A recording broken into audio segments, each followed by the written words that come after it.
ओम नमो भगवते वासुदेवाय।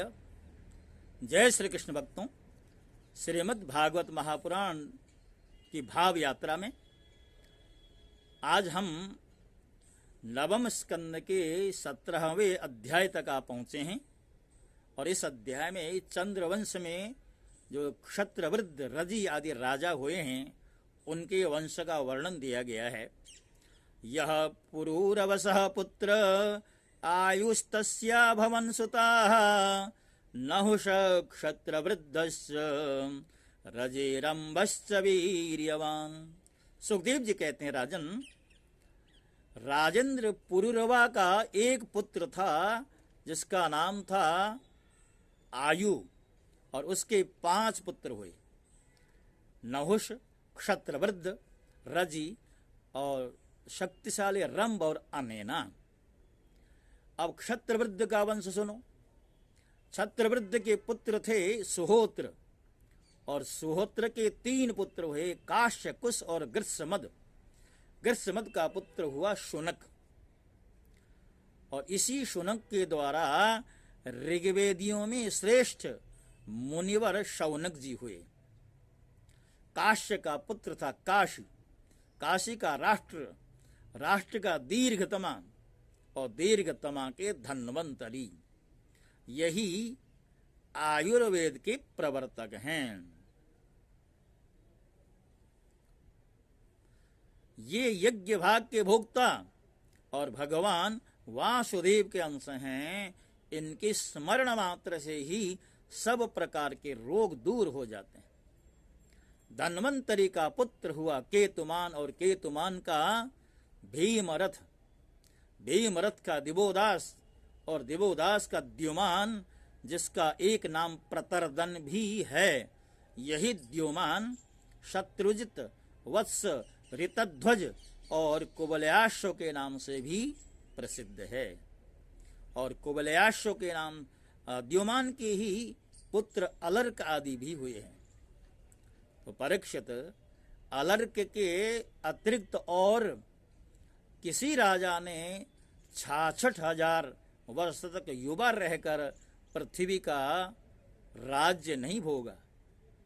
अलर्क का पुत्र हुआ संतति, और संतति का सुनीत, सुनीत का सुकेतन, और सुकेतन का धर्म से केतु, और धर्म केतु का सत्य केतु हुआ।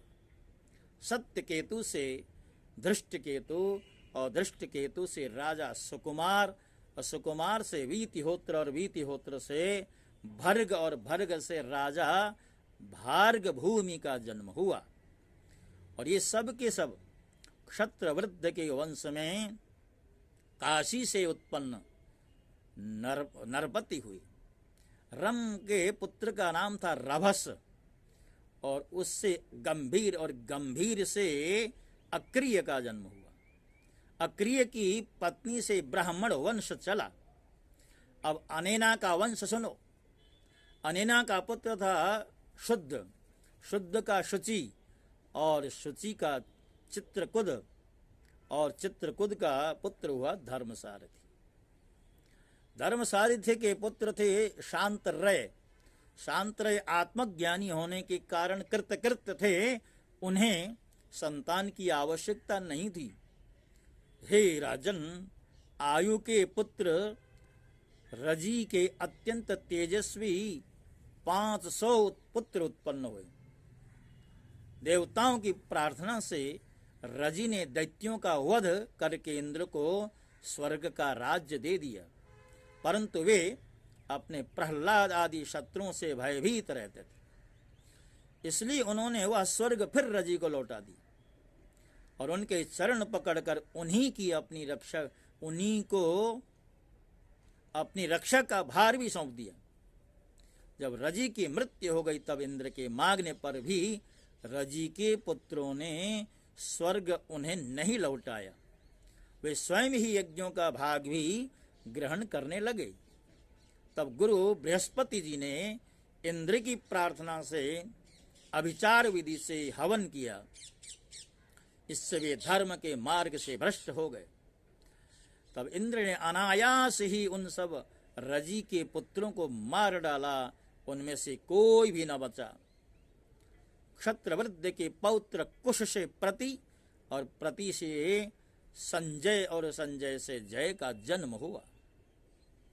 जय से कृत, कृत से राजा हर्यवन और हर्यवन से सहदेव, सहदेव से हीन और हीन से जयसेन नामक पुत्र हुआ। जयसेन का संकृति और संकृति का पुत्र हुआ महारथी वीर शिरोमणि जय।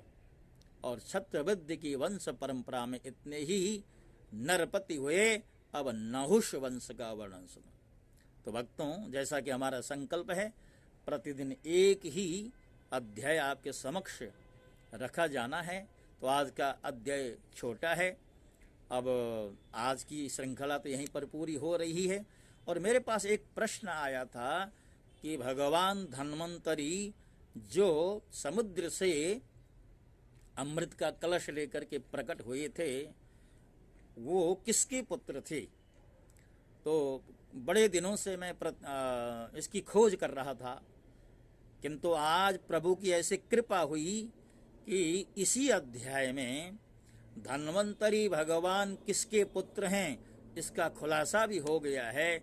और जिनसे के द्वारा मुझसे यह प्रश्न किया था, आज मैं इसका उत्तर भी अवश्य दे पाऊंगा। मुझे हार्दिक प्रसन्नता हो रही है।